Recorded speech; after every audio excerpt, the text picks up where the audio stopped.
Have you ever panic searched how to clear hormonal cystic acne at like 2 a.m. because you have this really big event the next day, you have a big interview, and you're dealing with a face full of breakouts that's like plaguing you no matter what you do? I've totally been there. Now, it took me a really long time to figure out how to clear my hormonal acne, but eventually I did figure it out and it's completely natural. No birth control, no Accutane, no antibiotics. The most important thing you need to know here is that hormonal acne isn't just about your hormones, it's one component. And I'd like to explain this as we're building an acne clearing house. The hormones are the roof of your house. We can't be putting the roof on if we don't have sturdy walls and a sturdy foundation. So when we pull it back, let's start at the foundation. Foundation here is going to be healthy gut. Our gut health is so super important.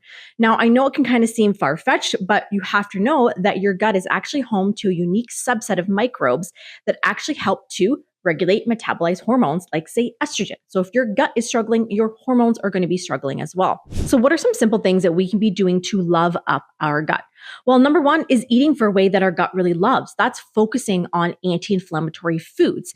These will be a rainbow of fruits and vegetables. So think colorful amounts, our wild berries, our dark leafy greens, our carrots, our spinach, our baby kale, our sweet potatoes, cauliflower, beets, any way that we can be getting a rainbow of food in the day. Also looking at quality proteins. If you're an omnivore, you're going to be looking at poultry, maybe some grass-fed beef. We're looking at pasture-raised eggs, sustainable fish. If we're looking at plant options, we're going to go lentils and legumes and quinoa, nuts and seeds. And then getting those healthy fats from things like avocado, olive oil, coconut-based products, and then making sure we're staying really hydrated. On the flip side, we want to be making sure we're avoiding foods that are really going to be irritating the gut lining. This is going to be those processed foods. We all know those sugary boxed foods.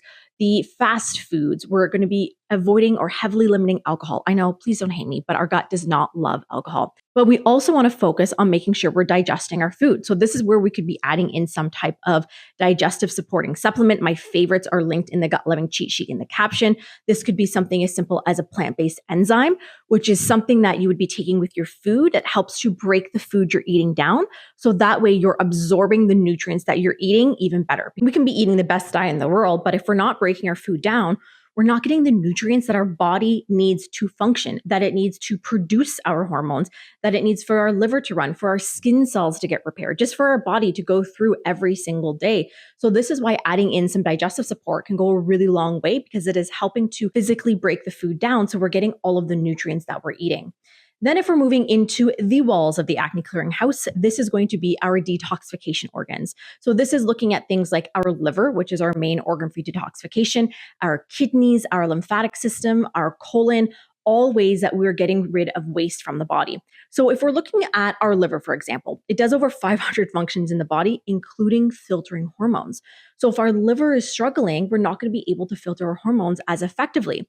If we look at our colon, where if we're not pooping every single day, we are using poop and urine, again, to excrete excess hormones. So if we are now dealing with a backlog of, say, constipation, these hormones and toxins and excess waste that we're trying to get rid of can actually end up back in circulation in the body, head back to the liver, and now the liver is like, whoa, whoa, whoa, I already dealt with you hormones. And then it heads back to the liver, which is already supposed to be filtering the next batch of hormones. So this is where we start to lead into bigger hormonal imbalances because our detoxification organs aren't working. So we can be supporting this in a couple simple ways. Number one is going to be hydration. I know we all know we need to be drinking more water, but our detoxification organs heavily rely on hydration. So if we're constipated, looking at, are we drinking enough water in the day? This is also supporting our liver function, our kidney function. So if we're looking at how much water should I be drinking? Let's look at half of our body weight in ounces as an average. So let's say you weigh 150 pounds. Getting about 75 ounces of clean filtered water every single day is going to be great for your body. Another tip would be, can we be eating cruciferous vegetables? This is a specific family of vegetables like kale, cauliflower, Brussels sprouts, broccoli that have specific compounds in the foods that actually help your liver function better. Another one, which is a nice and fun, easy lifestyle habit, is practicing a castor oil pack. So castor oil packs can be really supportive to our digestive system, to our liver. So wearing a castor oil pack over our liver, which is just underneath our right side of our rib cage, can be really great for helping to support these body systems. And I have a blog on this that I will include in the caption below as well. Then we're moving on to the roof, which is our hormones. So we want to be supporting different hormones in our body. It is not just about our sex hormones like our estrogen, our progesterone, our testosterone. Those we want to be looking at, but we can't be forgetting about insulin, which is related to blood sugar, or cortisol that is related to our stress hormone. So when it comes to hormonal health, I really, really love lifestyle habits because they are simple and generally free to do. So this is going to be not skipping meals. We're not having coffee in favor of breakfast because when we skip meals, this actually sends our blood sugar or insulin on a joyride.